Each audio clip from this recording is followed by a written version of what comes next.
A very warm welcome to another live Action for Happiness event. My name's Mark Williamson, and I'm so happy to welcome you from all around the world to this gathering of the Action for Happiness community, a group of people united with a shared mission to help create a happier and kinder world together. And I'm particularly delighted, especially pleased to be welcoming back a great hero of mine and long-standing friend of Action for Happiness, Dan Goleman. Dan, thank you so much for being here. Mark, it's really, truly my pleasure. Thank you. I'm really excited to be sort of continuing, I guess, conversations that we've had over many years, Dan. Your seminal work on emotional intelligence has changed so many lives and been such an influence on me and so many others. And yet you continue to develop new ideas and build on that and find new Mhm. ways to help and inspire us. So I'm really looking forward to exploring that together at this event. Thank you, everyone who's joining. It's lovely to see you welcoming each other on the chat. As always, let's keep this kind and supportive and relevant.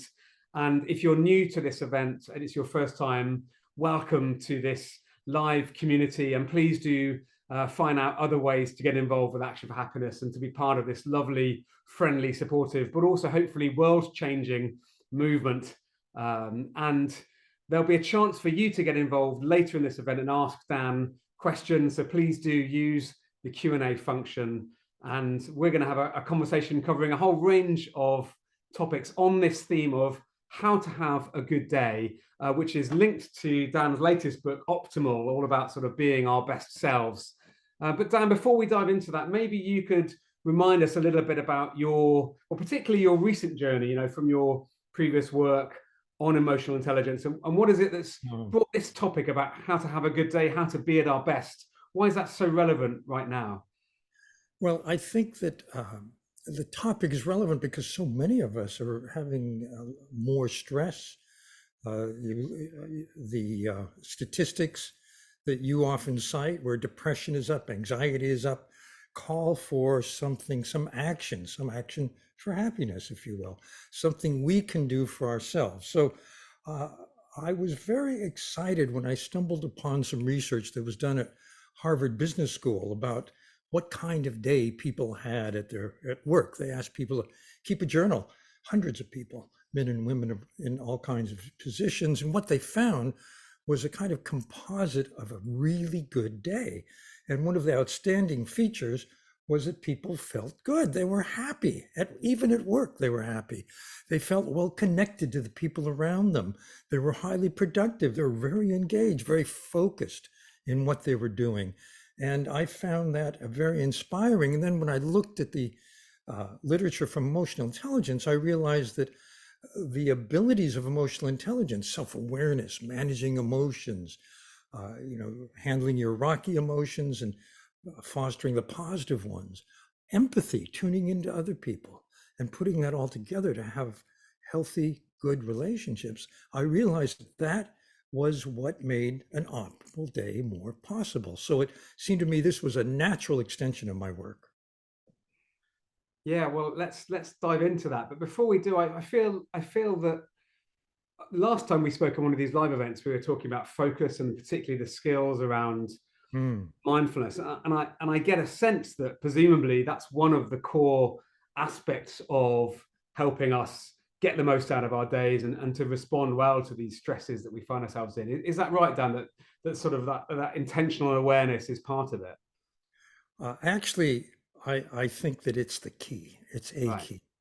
If you want to have a good day, focus, get absorbed in what you're doing.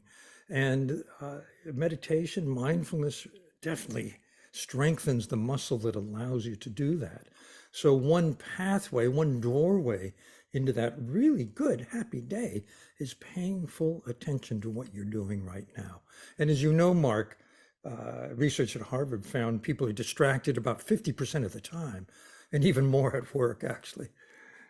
So I think it's really important to develop the skill of how to focus, how to pay full attention, which is what Mm. mindfulness is about. Well, why don't we put that into practice and make this not just a good day, but a good time together right now? And this is, of course, Action for Happiness. So, Dan, I know you've got lots of experience in doing this. I wondered if you might lead us in a very brief sort of meditation, breath Sure. focus, something we can do just to really bring ourselves to Yeah. be present right now. Okay. This is very simple. It's an exercise, mindfulness of breathing, paying full attention to your breath. Find a time like now, I hope, where you won't be distracted, where you can pay full attention and bring it to your breath. Just be fully aware of the in breath and the out breath. And then start with the next breath, the in breath and the out breath. And when your mind wanders off and you notice it's wandered, bring it back to the next breath and start again. Mindful of the full in breath, the full out breath. And don't try to manage your breath, just let it be as it is. And the next breath, full in breath, the full out breath. If your mind wanders off and you notice, just bring it back. Start again, the next breath.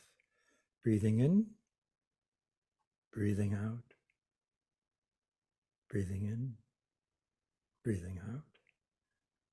That's the basic exercise. And the more you do it, the better the benefit. In reviewing meditation research for the book Altered Traits, which I wrote with neuroscientist Richard Davidson, we looked at the best studies and we found there's a kind of dose-response relationship. This is the key. This kind of simple attention training is the key to full focus. It's very much like going to the gym, and every time you lift a weight, you make that muscle that much stronger. Every time you bring your mind back, the brain circuitry for paying attention gets that much stronger. And since it's dose response, that means the more you do it, the better the benefits will be. And I recommend people start with what they can manage, what you can fit in your day, maybe 5 minutes, but extend it. Extend it as comfortable for you. Thanks, Dan. I really love that analogy about this being the sort of bicep curl for the mind. Exactly. And I found even in just that short exercise, despite this being something that I try to do daily, just noticing, first of all, that my mind did run away and I did have to consciously bring it back again, which I guess is one rep, to use the gym analogy. But also that at the end of even that very short time, I could see that my heartbeat was a little bit lower and my mind had slowed down. It really a physiological change, even in just that very short space of time. And the body was designed in our natural history and evolution to have moments of emergency and then recovery episodes. And in modern life, I'm afraid we forgot the recovery time. We just have stress after stress after stress. And it means that we can get into a state which leads to emotional exhaustion, even burnout at the extreme. But we don't have to let that happen. I really recommend people finding time for recovery in their day. Schedule it, maybe meditation or whatever helps you get into that mode of feeling relaxed. It means your body is recovering from stress. And it might be spending time with a loved one, playing with a child or a pet, or meditation or yoga, whatever works for you, do it regularly. Well, on that note, Dan, I love to involve this wonderful community and all the wisdom here. So on this topic of how to have a good day, let's just pause for a moment and ask you, wherever you are in the world right now, what's something that you do that does contribute to you having a good day, to feeling that a bit more nourished, a bit more focused, a bit more present, a bit more in touch with the things that really matter? Maybe if you'd just like to share a few words in the chat and I'll try and read a few of these out. So sleep, gratitude, beach, hot yoga, walking, getting outside, cycling, art, nature again, my children, running, taking a break, dancing, a bath, meditation, deep breathing, family. This list is flying past too quickly now, with my dog, exercise, playing piano, stroking my cat. This is lovely. Reflexology, aqua aerobics, prayer, play. I love this list. How are you feeling as you see all these ideas, Dan? It all makes sense to me. I say, do whatever works for you. And it's very different from person to person, as we're seeing. Thank you, everyone, for sharing those. And as always, we'll be capturing this chat and sharing that along with the video in the follow-up tomorrow. Dan, obviously, we're keen to learn your insights and ideas on this topic. So, one of them I think you've already touched on is this foundational skill of awareness. And we can, as you've Mm. suggested, practice daily breathing and attention exercises. And then, of course, our good intentions come into contact with daily life and the boss we don't like, or the argument at home, or the worries about money, or the Yeah. fears of what's going on in the world. And actually, I find a lot of my good intentions to be mindful and to breathe kind of go out of the window because of the challenges of day-to-day life. So, what can we do to make this more habitual, more instinctive, more regular? Well, I think it's important to distinguish at the outset between what you can change in your life and what you need to adapt to. Mm, And for example, I've gone around the world asking audiences, tell me about a boss you loved and a boss you hated. What was one characteristic that made them so awful or so good? And it doesn't matter where I am in the world. Basically, it's the same good boss and the same bad boss. And if you're lucky enough to have a good boss, great. But a lot of stress comes from the people who we report to at work, who are in charge of us. And we can't necessarily change that. So the question is, what can you do? I'm reminded of a wonderful book by Viktor Frankl, mm. Man's Search for Meaning. He spent 4 years in Nazi concentration camps, and he said, I couldn't control the situation I was in, but I could control my own mind. They didn't have that power. I had it. And we can take it back. We don't need to be roiled by the hard facts of our life. We can create a more stable internal sensibility for ourselves. And the meditation we did, the breath meditation, is certainly one way to do that. And I think there are many others, but being able to adapt. I remember I started the book Emotional Intelligence by talking about a bus driver in New York City. Uh, Driving a bus in New York City must be one of the most stressful things you can imagine. But this bus driver was wonderful. You got on the bus and he looked at you and said, "Oh, hi, how's your day been?" And then he kept on a conversation with the whole bus. People would talk about action for happiness. That's what he was about. And people would get off that bus and they would be happier than when they got on. I didn't know who he was. I found out years later, there was an obituary in the New York Times when he died because he was so outstanding. He got 3,000 letters of commendation, not one complaint over his whole career. And he took control of a situation that other people might find awful.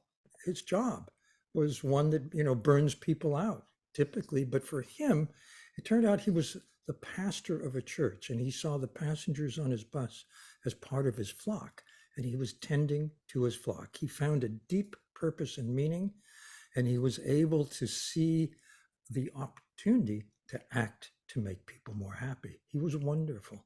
And I think that's a lesson, that's an inspiring lesson, at least for me and maybe for others too, of how we can take control over the circumstances of our life and not only speak to our own well-being, but that of the people we connect with.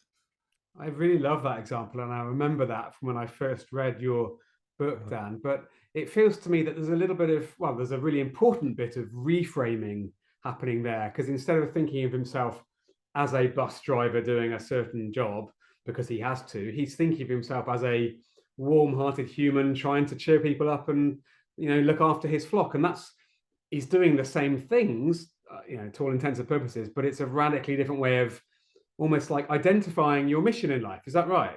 I think so. It's not what he was doing, it was how he was doing it. Mm. Made all the difference. I mean, the transit authority we work for, their mission statement was getting a lot of people where they want to go on time. That's so prosaic. And the actual fact of being a bus driver in New York is awful, but it didn't affect him at all because he had a different purpose. And I think having a purpose, having a sense of meaning, and being able to act for happiness in whatever situation you're in, it makes all the difference. Well, just to, I know lots of people here will be aware of the pledge that we ask people to make when they join the Action for Happiness community, to pledge to create more happiness and less unhappiness in the world. And it, at one level, is kind of quite simplistic, but at a sort of day-to-day level, I found it quite profound because it does change how I might respond to my children, or how I might be on my journey, or how I might treat my neighbors, or how I might, what I might be aiming for at work, or who I might be voting for even. And that feels like it's a life philosophy rather than just a sort of self-care regime. And I think something Yes. about the link between being part of something bigger as well as looking after ourselves feels really important. I think you have to start with yourself. I mean, Mm. the emotional intelligence model, the first part of it is self-awareness, knowing what you're feeling, why you're feeling it, how it shapes your thoughts and your perceptions, your impulse to act. And if you're upset, then managing the part of you that's angry or anxious, whatever it may be, and then marshaling positive emotions. This is emotional self-management, but it's about yourself. First, manage yourself, and then you can empathize. Very interesting. There are three kinds of empathy, and I think it's important to understand the difference. One is cognitive, you know how the other person thinks, and you can speak effectively to that person. The second is emotional empathy, where you feel what they feel. And Mhm. this creates another level of connection. But the third, I think, is very important. It's empathic concern, technically. And it means I not only know how you think and feel, I care about you. I want what's better for your life. And I think that's what Action for Happiness is all about, that third kind of empathy. Mm. I really like that. I've not heard that distinction made so clearly before. Thank you. We'll share some more about that in the chat.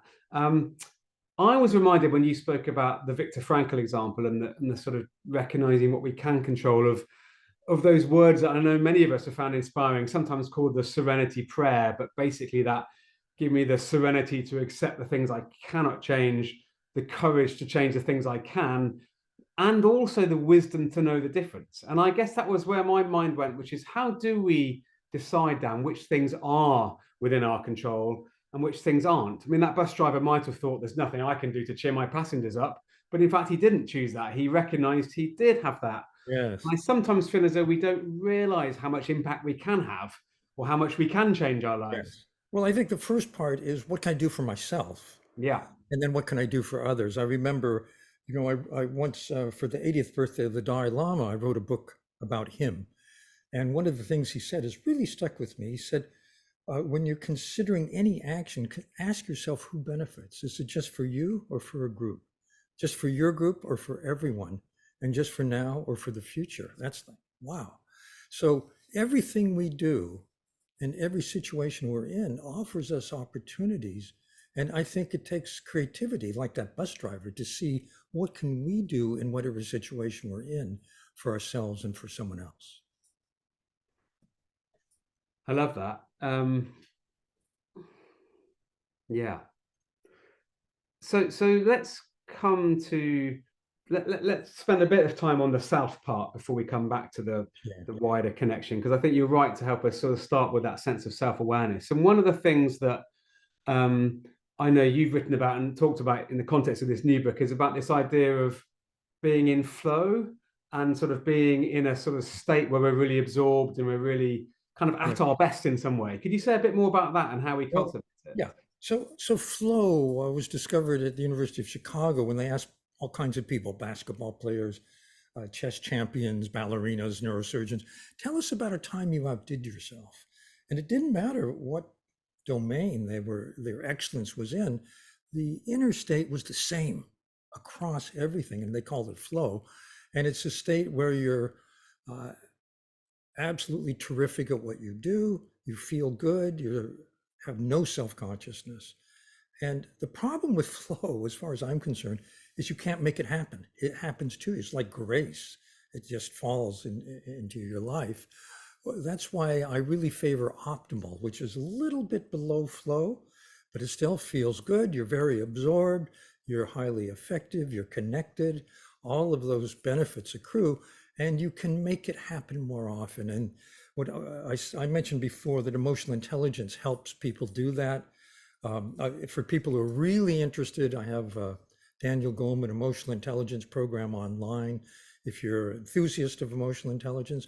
But the exercise that we did, the breath exercise, if you do it daily, is going to help you become more focused and more absorbed in whatever you're doing, which is, I think, the latchkey to this state. Mm. Well, we'll include a link to your emotional intelligence program and also to this fabulous book, Oh, thank you. Optimal, in the follow up. I guess one of the things I find my mind doing, Dan, when I think about something like being optimal and having a great day and so on, is a recognition that certainly old me or me of a few years ago would have thought that most of my daily experiences are not that. I'm kind of getting through my day. I'm dealing with Sure. stresses and strains and deadlines I can't meet and family challenges and so on. And I feel as though recently I've switched in some way to recognizing that actually this is the very essence of living. And in fact, there is no perfect day. And in fact, optimal really means just trying to be the best we can be in whatever mundane or difficult situation we find ourselves in. And actually, that's the beauty of it. And to be present and mindful and fully in that moment is the very art of living. It's not some dream, glossy, perfect day on Instagram. It's just the reality of whatever's going on for us. Am I on the right lines there? I think that's very well put. And I also think there's a danger, Mark, which you speak to, which is trying to be perfect. Mm, Perfectionism is actually not good for you. It means that you focus on what you didn't do, what you did wrong, not what you're doing right. And I think that there's a reframe there that we all can benefit from, which is to look at what are we doing well and where are opportunities to help ourselves and to help other people. We overlook that because we get so absorbed in the thoughts and whatever social media that's distracting us from the present. And that's where action is for happiness. mm. Well, in a moment, I'd love to come back and do another one of these interactive um, breathing exercises. I know you've got something that's a real sort of mood shifter, but as a lead into that, I sense the time it's hardest for us to have a good day, to be optimal, is when we're really struggling. Mm. And there are many people in this community and indeed all around the world that are, not just having an off day, but actually really having a tough time right now. That might be mental health challenges, that might be financial challenges, it might be relationship challenges, it might be health issues. Sure. COVID didn't help us as a global community, and since then there've been a range of exacerbating challenges in many of our lives. How can we use the skills you talk about in those situations where everything feels really overwhelming and too much? Well, can I share another exercise with you? Please, yeah. When things are tough or when you're going to go into a stressful situation, there's something you can do which shifts your body, your physiology, from the state of being upset, they call it sympathetic nervous system arousal, to a more relaxed mode where you can be calm and clear, parasympathetic arousal, it's called. It's used by first responders, for example, often when they know they're about to face a difficult situation, it helps them stay calm. And it goes like this. You take a deep breath in, so your belly goes out because you're breathing deeply. You hold that breath for as long as you can, and then you exhale. Sometimes people do it for the count of 4 for each of them. Breathe in, hold the breath, exhale as long as you can. Breathe in, deep breath. Hold it for as long as you can. It's comfortable. And then exhale for as long as you can. And again, breathe in, hold the breath, and exhale as long as you can. Again, breathe in, hold the breath, and exhale. Breathe in, hold the breath, and exhale. It's that simple, Mark. And when people do this, say 6 to 9 times, it shifts physiology, research shows, helps people get into a relaxed mode just like that, even if they started out very stressed. So that's just another methodology, if you will, for getting into a more optimal state. find that really helpful, Dan. I mean, again, I can feel a shift in me, but the earlier exercise we did felt like about where's my attention going. This one Yeah, really felt like it was a sort of shifting my state of being a little bit. And let me just see if I've understood you correctly. So we're sort of trying to dampen down the sympathetic response, more like the fight or flight, and we're trying to elevate the parasympathetic, which is more like the rest and digest, the sort of exactly. calm phase. Is Precisely. that Yeah. right? And the first thing we did, the mindfulness of the breath, don't expect miracles from that.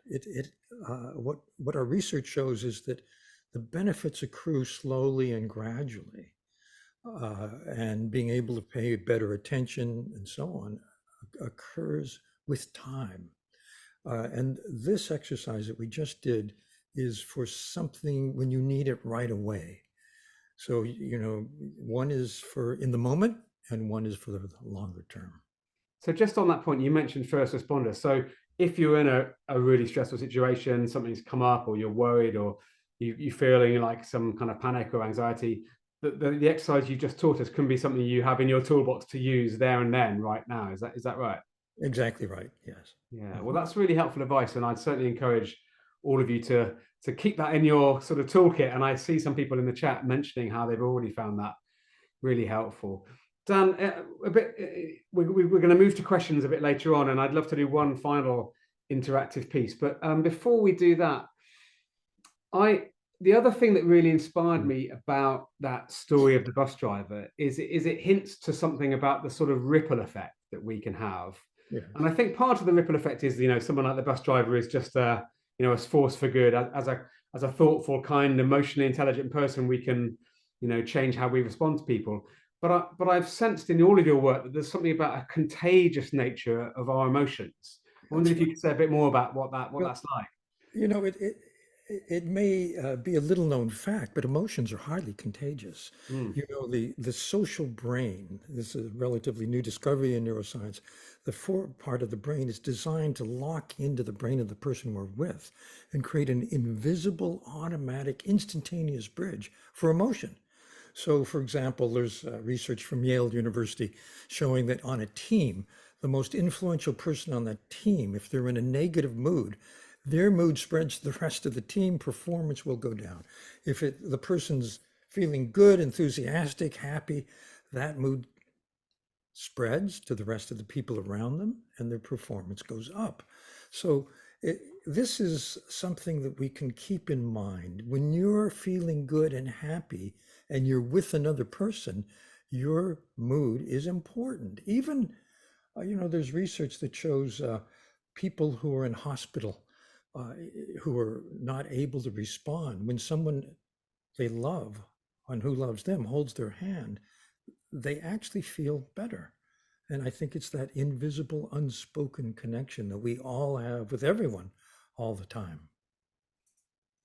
Mm. And I think what you're saying speaks to something I feel, which is um, it's almost that we can feel the emotional energy that people are bringing with them in a space, even if they haven't yet said anything. And Sure. there's something about our reading of body language and the way that we have a kind Sure. of deeper connection below the intellectual level that helps us sort of sense where people are at. And actually, in the same way that we can be affected by others, when we bring in a sense of optimism and generosity into a room, I think that can have more of an impact on the people around us than we maybe give ourselves credit for. I think that's very well put. And I, I mean, simply knowing that emotions are contagious, I think should reinforce people wanting to spread happiness, Mm. spread their own feelings to other people. And you can do it through acts, of course. Acts of kindness have a very strong positive effect on the person who receives that act. But your mere presence may also make a big difference. It'll make a difference, for one thing, in how you do what you do.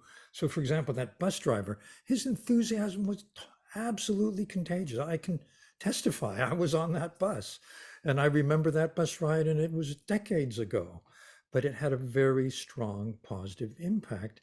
And I think we can all be that person to one degree or another. I think that's right, and it reminds me of something that was very humbling in my own previous career in a workplace environment that could sometimes be a little bit toxic. And you talked earlier about sometimes we don't really like the job environments we're in, and I was running a department, and I had a new assistant who joined the team. And in that culture, it wasn't a role that was particularly valued, and she was just an absolute force for good. She got to know everyone. She was full of Mm. positive energy. She created a real sense of team camaraderie, of friendship. And I swear that Sophia's activity kind of did more for the productivity and sort of performance of that department than anything I did as the director of it. And that was a real humbling lesson for me about the sort of power of the soft skills and the humanity more than the to-do lists and the tasks and the process and all that stuff. And it was one of the many awakenings I've had in my life. That reminds me of something. It's a little different example. When I was working at a major newspaper, we often had change of editors. That's bosses in that desk, in that division. And I had always gotten along with my editors until one guy got the job who told me that he thought I should be fired. And I thought, oh my God. So, you know what it did? It made me a very avid meditator because I found that doing that practice and doing it for maybe a half hour before I went to work helped me be more calm and clear, despite the what this guy was putting out.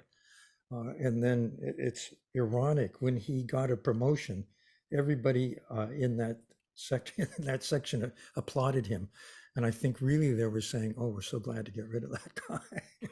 Well, that was a lovely, compassionate way of responding to a difficult character. But on that note, it reminds me of one last thing I wanted to ask you about before we go to the questions. And that Yes. is, we've talked about sort of being aware of our own state and being aware of our Hmm. emotional contagion. But we can also go one step further, I think, in terms of cultivating a sense of compassion It's and true. caring for others. Right. I know you're a big believer, as I am, in sort of loving kindness meditation. Would you say a little Right. bit about why that matters and maybe how we can do it?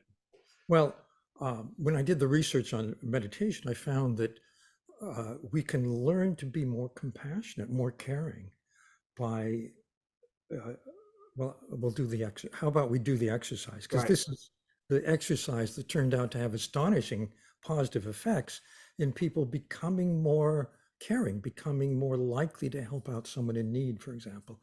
It goes like this. If you close your eyes, think of someone who's been kind to you, someone to whom you're grateful in your life, and wish that person, may you be safe, may you be healthy, may you be happy, may you thrive in your life. And just say that silently in your mind with that person as a target, as a focus.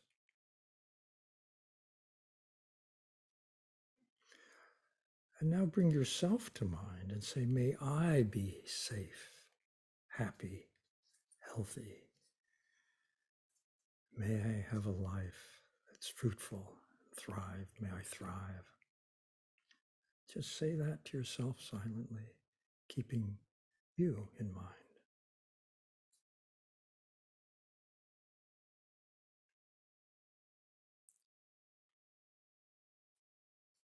And then expand that circle of caring to the people that you love, the people in your life who you naturally feel affection for. And may you all be safe, happy, healthy. May you thrive in your life.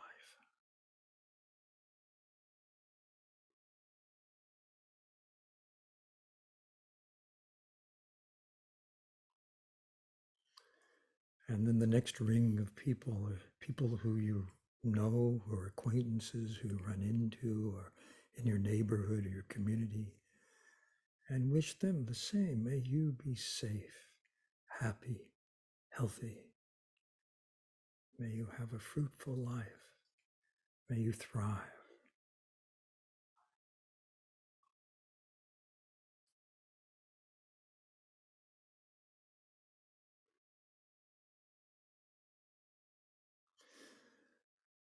And then to all beings everywhere, may you be safe, happy, healthy. May you have a fruitful life. May you thrive.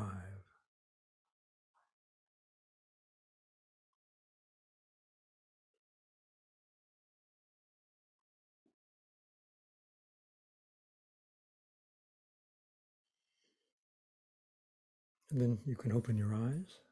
This is sometimes done at the end of the breath meditation. I remember the Dalai Lama saying, the first person who benefits from an act of compassion is the one who's compassionate. Yeah, well, I really benefited from that, and it was quite an emotional experience for me just then, Dan. So the person that came to mind as a loved one at the start is my dear mum, who turns 80 today and has Oh not my been goodness. very well recently. But I spoke to her just before this call, in fact. So she's someone who's very dear to me. And then going through that series of circles, where I ended up with feeling a great sense of compassion to people who are struggling in some pretty awful war-torn situations around the world, like in the Mm. Middle East, and just my heart sort of really feeling that I wanted to send that kind of well-wishing out to those parts of the world. And it's, to be able to hold in the space of a few seconds that sense of self and a loved one and something so almost overwhelmingly big, it feels quite remarkable, really, but actually it was possible. So thank you so much for guiding us through that. I think it's very nutritious to do daily. I'm going to put it back in my exercise and meditation routine. I let it go, but I think it's very important. Dan, let's come to some of these fantastic questions that people have been asking. So if you haven't yet added a question to the Q&A, please do add a question for Dan. And if you see one you like, you can vote on them and we'll try and get to some of the most upvoted questions. So Lorelia has asked, how can the approach of emotional intelligence have someone or help us have more self-esteem? I guess that sort of be more at peace with ourselves. I would use the word self-confidence myself rather than self-esteem. Esteem, self-esteem got into trouble some years ago because people felt that we were giving kids a false sense of their abilities. But if you know what you're truly good at and where your limitations are, you can have a more realistic self-confidence. I think that's one of the payoffs of self-awareness. Mm, well said. Kate has said, I've just lost the question. I like to demonstrate empathy and reflection and awareness, but in the UK right now, or indeed globally, I would imagine, there's a lot of negativity and pressure. So how can we balance sort of being empathic and feeling deeply without sort of feeling too much and being overwhelmed by that? Well, I think one of the ways to practice empathy is what's sometimes called active listening. So you may be with someone who's in a very bad, dour mood, but what you're doing is empathizing with where they are. And you're saying, you're listening to them, then saying in your own words how it seems they feel. And then you might say something uh, yourself. And if you're in action for happiness, it might be something that actually will help them get out of that mood to some extent. Thank you. Piers referred to your book Optimal and Yeah. said, in light of this kind of idea of sustaining this every day, what would you say is the most critical habit or practice for someone to develop in order to sort of be optimal and to enhance their emotional intelligence? Well, I think that the happiness is a benefit, but I don't say it as a doorway because you can't just decide I'm going to be happy now if you're depressed. However, you can pay full attention to the present moment, whatever that moment is. And I think that's a more effective way to increase the likelihood of that optimal state. Hmm. Lorelia asks, how can we feel good around negative people or people that sort of bring in energy that we find sort of unhelpful, or that leaves us feeling sort of tired or stressed? Any That, solutions? yes. So I don't know if it's a solution, but this is why taking care of yourself is the first part of emotional intelligence. Being self-aware, knowing what you're feeling, and how it's making you feel, or act rather, and then doing something to manage your own emotions in the situation and to marshal more positive feelings. So I would say take care of yourself first and then see what happens in the relationship. Yeah, I like that because it's a good reminder that self-care isn't selfish. It's sort of the foundation to be Exactly. good, to be there for others as well. Yeah. Usher has asked, does a high score on emotional intelligence equate to a higher level of happiness or contentment in life? Could you repeat the question, the first part? If you score highly in emotional intelligence, does that tend to lead to higher levels of happiness or contentment? I would presume, because by definition, emotional intelligence means you heighten self-awareness and you heighten the ability to handle better negative feelings and to increase or encourage more positive ones, to be flexible, have a positive outlook, to keep your eye on things that matter to you. All of that is going to make you feel better. Thank you, Dan. Sarah's asked a question that I think builds on something we just asked a moment ago, but she's framed it slightly differently. So I'll ask it again. If a friend suffers, I put myself in their shoes and sometimes I feel swallowed in grief. How do I not feel overwhelmed with empathy? How do I protect myself? It comes back to the first part of emotional intelligence being about taking care of yourself. And if you're going to care for the other person, I think it behooves you to take care of yourself and then to help them to whatever extent you can in a difficult situation. But also, I think grief is important. It's not that you want to make someone necessarily who's grieving feel better. Grief comes in doses, and people go through bouts of extreme grief and then coming out of it for a while, then going back. I think it's a natural process. So it's not that you want to interfere with that process, but rather help them find their way back as they can. You're reminding me that one of the skills it took me a long time to learn, which I think is part of the emotional intelligence vocabulary, if you like, Dan, is just that ability to just allow people to be with whatever's going on for them and to be there for them and to hear them and listen to them and reflect back how they're feeling without trying to solve their problems or give solutions. Or it's about the active listening rather than, Yeah. well, the way I think it's best described is people want to be heard rather than fixed often. Yes, I think that's beautiful. Feeling felt, feeling heard and cared about and listened to is itself a balm. I think and in many situations of extreme grief, for example, that's what you can offer. Yeah. Anastasia is making a point that I actually have seen quite often in the Action for Happiness community. Lots of incredibly generous pro-social people who maybe struggle to speak to themselves in that same pro-social way or generous way. So Anastasia said, I find it easy to be kind to others, but not to myself. So do you have any advice on sort of how to, cultivate a kinder inner voice? I think that part of self-awareness is monitoring your thoughts. And when you realize that it's important to care for myself, and you see that you're not thinking like that at all, you don't have to believe your thoughts. You can change and change from inside.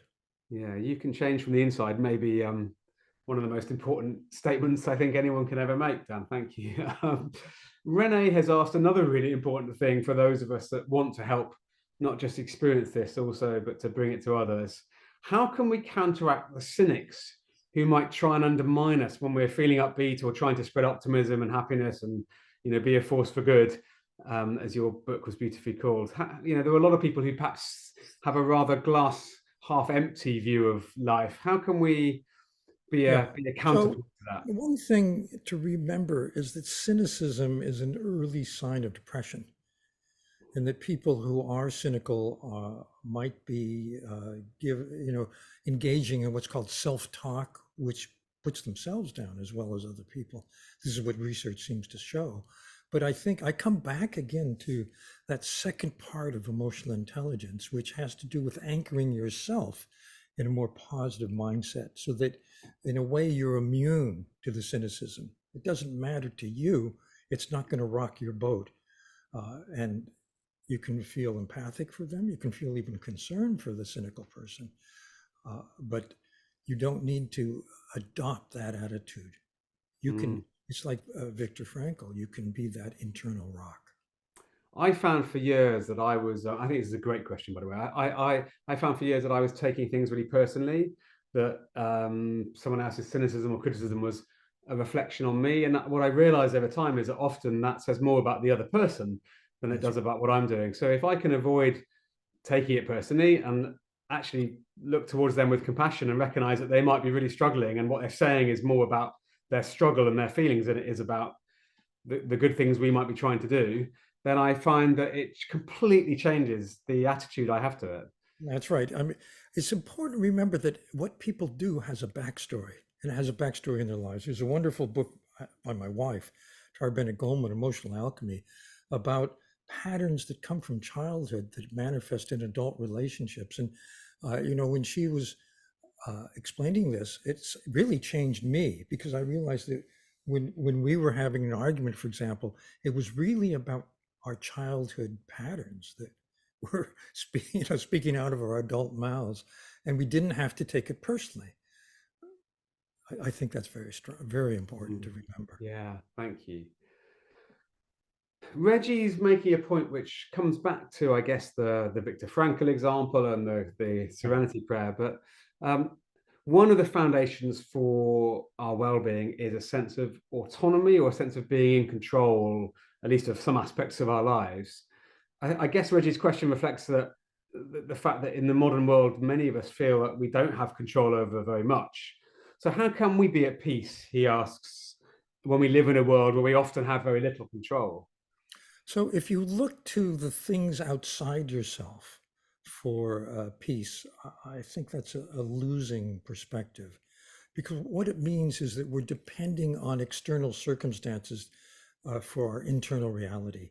I think it's much better bet to build that reality yourself, no matter what the circumstances. And that's what the Frankel lesson is, that we control our own mind, we control our own heart. We don't have to let it be at the mercy of whatever external situations are occurring. Mm. I think that in many ways, the most important lesson from anything that I've come across in the sort of 12 or 13 years I've been doing this, and I know you've been in this world for longer, Dan, is just that idea that it maybe in some ways goes back to the Stoic philosophers and is the foundation for CBT and many sort of mindful practices. And it's just, Sure. we can't change what happens to us, but we can choose how we respond. That feels to me like the central idea here about that underpins wise living, really. Yes, this is what Frankel said. He said, the sign of maturity is increasing the gap between your internal impulse and your external action. More recently, Danny Kahneman, a psychologist, cognitive psychologist, called it thinking fast and slow. We have an impulse, but do we act on it, or do we think about it? And what's the better response? And then act. And recognizing that we actually have a choice rather than just to be governed by our impulses. And particularly, I guess those mindful skills you were teaching us help expand our ability to be in that space between stimulus and response. Yes, it's technically called cognitive control, and you'll see a big shift, for example, in children from age 3 and 4 to 7 or 8, because the part of the brain that manifests cognitive control comes online during those years. But in adults, you can strengthen cognitive control, and that first breath exercise we did is a strengthener of that variability. Karen is asking a question, Dan, that links to another topic that's very prominent in the world of well-being and mental health, and that's sleep. And Karen asks, how can we manage our anxiety when we wake up at 4 a.m.? I mean, I sometimes have these nights where I can't sleep. I've got things on my mind. Any suggestions? You know, in historical literature, it's interesting. In many civilizations, it was assumed that you'd wake up in the middle of the night and then use it as a kind of productive time to be creative or to write or to think about things, and then go back to sleep. And many of us, including myself, by the way, have a sleep pattern very much like that. So the question is, in the middle of the night, the same as it is during the day. What's your state? How can you do anything about it? Could you use this as a time to watch your breath, for example? It's really up to us. I find that when I can't sleep, that's exactly what I learned to do, to just think, well, my body doesn't seem to want to be asleep right now, but why don't I use this as a chance to like do a body scan or a meditation? And I find that as soon as I get out of the desire to sleep, again and get into I've got a chance to like practice a mindful exercise. But Yeah. actually, before I know it, I've relaxed and fallen asleep again because I've sort of taken the pressure off myself. So I thank you for that reminder. Another topic that I've lost my question now. Well, it was from someone called Gary and it's disappeared. There we go. It's another topic that comes up so much, especially in the post-COVID world, and that's sort of anxiety. There's a lot more of us, I think, dealing with not just anxiety that's situational, but a sort of sense of generalized anxiety where we're just feeling more on edge, more worried, almost constantly. So Gary's question is, how can we overcome this sort of generalized anxiety and sort of feeling anxious all the time?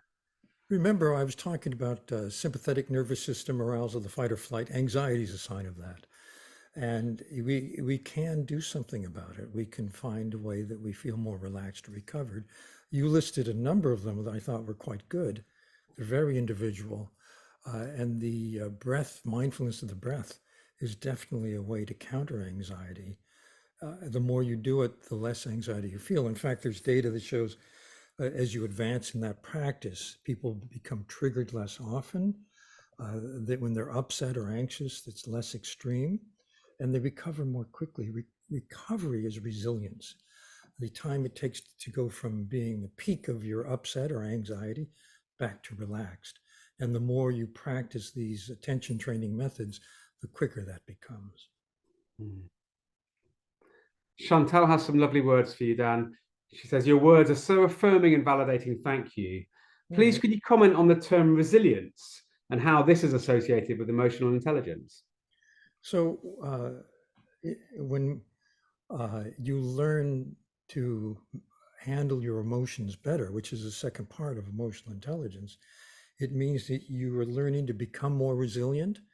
And at the same time, as you lessen your upset or anxiety, you encourage positivity, a positive frame of mind, agility, adjusting to things, and also remembering what matters to you in the moment.